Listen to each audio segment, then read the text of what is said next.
Good evening बच्चों। आज हम चर्चा करने वाले हैं अपनी महाभारत सीरीज के अगले अध्याय में, जिसका नाम है पर्यावरण और प्राकृतिक संसाधन। इस चैप्टर में कुल मिलाकर 5 मार्क्स के जो क्वेश्चन है वो पूछे जाने हैं। अब ये 5 मार्क्स किस प्रकार से है वो देखें। सबसे पहले इसके अंदर जो 5 मार्क्स के क्वेश्चन है उनमें पहला एक MCQ आएगा, एक रिक्त स्थान पूछी जाएगी, एक अति लघुत्तरात्मक पूछा जाएगा और एक लघुत्तरात्मक क्वेश्चन पूछा जाएगा, जिसमें जो लघुत्तरात्मक क्वेश्चन है वो 2 नंबर का है और बाकी तीनों जो है वो 1-1 नंबर के, यानी कुल मिलाकर 5 मार्क्स के क्वेश्चन इसमें से पूछे जाएंगे। चर्चा करते हैं अपने इसमें इन क्वेश्चंस के बारे में। तो ध्यान रखना, अपने इस महाभारत सीरीज का टारगेट ये है कि इनमें से कोई भी क्वेश्चन आपके बोर्ड एग्ज़ाम से बाहर नहीं जाएगा। तो चर्चा करते हैं बिना समय गवाए अपने चैप्टर, इसका नाम है पर्यावरण और प्राकृतिक संसाधन। सबसे पहला क्वेश्चन है पृथ्वी सम्मेलन कब हुआ। तो ध्यान रखना, पृथ्वी सम्मेलन 1992 के अंदर होता है और ये कहाँ हुआ तो रियो डी जनेरियो ब्राज़ील के अंदर हुआ। और इसके अंदर एजेंडा 21 जो है वो 21 प्रकार के लक्ष्य रखे गए थे, जिनको क्या कहा गया, एजेंडा 21 का। नेक्स्ट क्वेश्चन की चर्चा करते हैं। अगला क्वेश्चन है भारत ने पेरिस जलवायु समझौते का अनुमोदन कब किया। तो ध्यान रखना 2 अक्टूबर 2016 को भारत ने पेरिस जलवायु समझौते का क्या किया, अनुमोदन किया। नेक्स्ट क्वेश्चन है मॉन्ट्रियल प्रोटोकॉल। तो मॉन्ट्रियल प्रोटोकॉल कब होता है, 1987। ध्यान रखना, मॉन्ट्रियल प्रोटोकॉल, बर्टलैंड रिपोर्ट, इन सब के बारे में खास तौर से ध्यान रखना। क्योटो प्रोटोकॉल, पृथ्वी सम्मेलन, तो ये कुछ सम्मेलन है जिनकी सीधी आपको वर्ष पूछा जा सकता है कि कौन से वर्ष के अंदर हुआ। तो मॉन्ट्रियल प्रोटोकॉल कब हुआ, 1987 के अंदर। अगला क्वेश्चन, ओजोन परत में छेद होने से क्या आशय है। तो ध्यान रखना, ओजोन परत जो है उसकी जो मोटाई है, उसकी मोटाई में जो कमी हो रही है उसी को कहा जाता है ओजोन परत में छेद होना। यानी ओजोन परत की मोटाई में कमी होना क्या कहलाता है, ओजोन परत में छेद होना कहलाता है।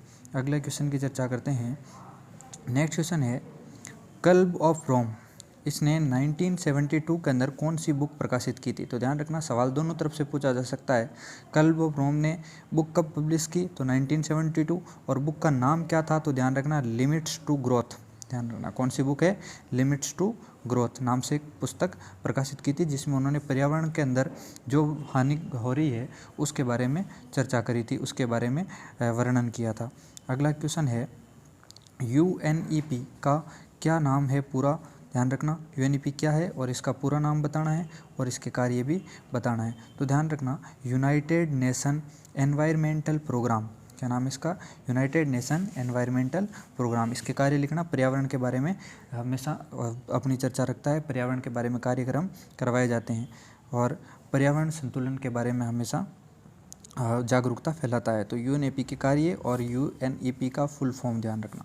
अगला क्वेश्चन, साझी संपदा वे वैश्विक संपदा क्या है, उदाहरण सहित उत्तर दीजिए। ध्यान रखना, साझी संपदा क्या होती है, किसी भी समुदाय विशेष की जो संपदा है उसको कहते हैं साझी संपदा, जबकि जो संपूर्ण विश्व की संपदा है उसको क्या बोलते हैं, वैश्विक संपदा बोलते हैं। साझी संपदा जैसे किसी गांव के अंदर नलकूप है, तालाब है, वो उस गांव की साझी संपदा है। और वैश्विक संपदा का मतलब जैसे अंतरिक्ष है, अंटार्कटिका महाद्वीप है, ये सारी कैसी संपदा है, वैश्विक संपदा है। अगले क्वेश्चन की बात करते हैं।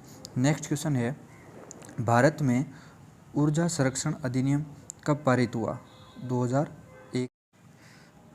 अगले क्वेश्चन की चर्चा करते हैं। तो नेक्स्ट क्वेश्चन है अपना, मूलवासी किसे कहते हैं। ध्यान रखना, मूलवासी किसे कहते हैं। तो मूलवासी किसी भी स्थान पर जो सबसे प्राचीन समय से जो रह रहे हैं, जो जंगलों में या वनों में रहते हैं, उन्हें क्या कहा जाता है, मूलवासी कहा जाता है। और ये परिभाषा किसके द्वारा दी गई, तो ध्यान रखना 1982 के अंदर UNO ने ये परिभाषा दी थी मूलवासी के लिए, यानी जो जंगलों में रहते हैं, यानी आज के समय में अपन जिनको क्या कहते हैं, आदिवासी लोग कहते हैं, वो किसी भी समुदाय के क्या होते हैं, मूलवासी। अगले क्वेश्चन की चर्चा करते हैं। तो नेक्स्ट क्वेश्चन है अपना, ओजोन परत में छेद होने से पारिस्थितिकी तंत्र पर क्या प्रभाव पड़ेगा। ध्यान रखना, ओजोन परत में अभी अपन ने चर्चा करी थी कि ओजोन परत में छेद का मतलब है ओजोन की जो मोटाई है उस मोटाई के अंदर कमी आना क्या कहलाता है, ओजोन परत में छेद आना कहलाता है। अब इससे पारिस्थितिकी तंत्र पर क्या फर्क पड़ता है, तो ध्यान रखना, ओजोन परत सूर्य से आने वाली पराबैंगनी किरणें यानी कि यूवी जो लाइट्स है उनको पृथ्वी पर आने से रोकती है। ये यूवी लाइट्स काफ़ी हानिकारक होती है, जो जानवरों के लिए, इमारतों के लिए, मनुष्यों के लिए, सभी के लिए हानिकारक है। इसके अलावा ये हमारे पर्यावरण पर भी नुकसान पहुंचाती है और पर्यावरण में अपने ग्लोबल वार्मिंग जो है, वैश्विक उष्णन यानी पूरे विश्व का जो तापमान है उसको काफ़ी इंक्रीज कर देता है। तो इन यूवी लाइट्स को पृथ्वी पर आने से कौन बचाता है, ओजोन परत बचाती है। नेक्स्ट क्वेश्चन है, फिलीपींस के कोरिलेरा क्षेत्र में कितने लाख मूल निवासी है या कितने मूल निवासी है, तो ध्यान रखना 20 लाख मूल निवासी है टोटल। फिलीपींस के कोरिलेरा क्षेत्र में टोटल कितने मूलवासी है, 20 लाख मूलवासी है। नेक्स्ट क्वेश्चन की बात करते हैं। अगला क्वेश्चन है, world council of indigenous people, world council of indigenous people जो है इस संस्था का गठन कब किया गया, तो ध्यान रखना 1975 के अंदर इसका गठन किया गया। इंडिजिनस का मतलब होता है मूलवासी, इंडिजिनस का मतलब क्या होता है, मूलवासी। तो ये भी प्रश्न 1 नंबर में पूछा जा सकता है कि इंडिजिनस शब्द का तात्पर्य क्या है, मूलवासी। नेक्स्ट क्वेश्चन है अपना, आप पर्यावरण आंदोलन के स्वयंसेवक के रूप में किन किन कदमों को उठाना पसंद करेंगे, यानी अगर आपको पर्यावरण को बचाना है तो उसके लिए आप एक स्वयंसेवक के रूप में क्या क्या कार्य करेंगे, तो ये अपने विवेक से इसका उत्तर दिया जा सकता है। आसान क्वेश्चन है। नेक्स्ट है अपना क्वेश्चन, अगले क्वेश्चन की बात करें तो नेक्स्ट क्वेश्चन है अपना, वैश्विक राजनीति में पर्यावरण के बारे में चिंता के कारण बताइए, यानी विश्व राजनीति के अंदर पर्यावरण चिंता का विषय क्यों है। तो ऑब्वियस सी बात है कि हम इसी पर्यावरण का हिस्सा है, इसी पर्यावरण के अंदर रहते हैं, तो अगर इसी पर्यावरण को नहीं बचाया जाएगा तो आने वाली जो पीढ़ियां हैं वो ख़त्म हो जाएगी या उनको काफ़ी ज़्यादा नुकसान इसका झेलना पड़ेगा। और ग्लोबल वार्मिंग है या कई प्रकार की ग्लेशियर जो है वो पिघल रहे हैं ग्लोबल वार्मिंग की वजह से, तो ये सब कारणों की वजह से पर्यावरण एक चिंता का विषय है। नेक्स्ट क्वेश्चन है, रियो सम्मेलन के परिणाम बताइए। तो ध्यान रखना, रियो सम्मेलन जो है इस सम्मेलन में पहली बार ये बात की गई थी कि हमें अपने पर्यावरण को बचाना चाहिए और जो गैसें हैं जिनकी वजह से ग्लोबल वार्मिंग बढ़ रहा है उन गैसों का उत्सर्जन कम से कम किया जाए, तो ये इसके परिणाम है, ध्यान रखना। अगला क्वेश्चन है, क्योटो प्रोटोकॉल के बारे में संक्षिप्त टिप्पणी कीजिए। तो सबसे पहली बात, क्योटो जो है वो जापान का एक शहर है। क्योटो कहाँ का शहर है, जापान का एक शहर है।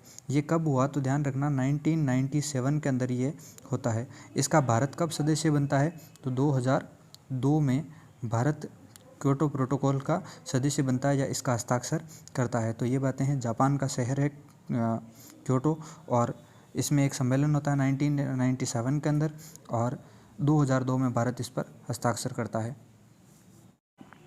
नेक्स्ट क्वेश्चन की बात करें तो अगला क्वेश्चन है अपना इस कड़ी में, UNFCCC जो है इसका पूरा नाम क्या है। तो सबसे पहले UNFCCC जो है इसका पूरा नाम है United nation framework convention of climate change, United nation framework on convention on climate change.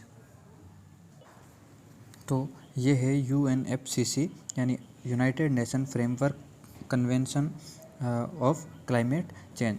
विश्व जलवायु परिवर्तन जो है इसकी बैठक कहाँ होती है, तो ध्यान रखना दिल्ली के अंदर हुई थी 1997 में। अगला क्वेश्चन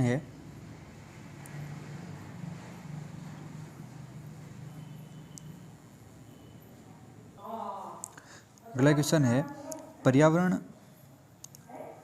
आंदोलन को परिभाषित करते हुए भारत सरकार द्वारा पर्यावरण संरक्षण हेतु किए गए उपायों की चर्चा कीजिए। यानी पर्यावरण आंदोलन किसे कहते हैं, पर्यावरण आंदोलन क्या होते हैं और भारत सरकार ने पर्यावरण संरक्षण के लिए कौन से उपाय किए हैं। बहुत ही महत्वपूर्ण क्वेश्चन है, तो इसको अच्छे से रीड आउट कर लेना। नेक्स्ट क्वेश्चन है, मूलवासियों की प्रमुख मांगें क्या है।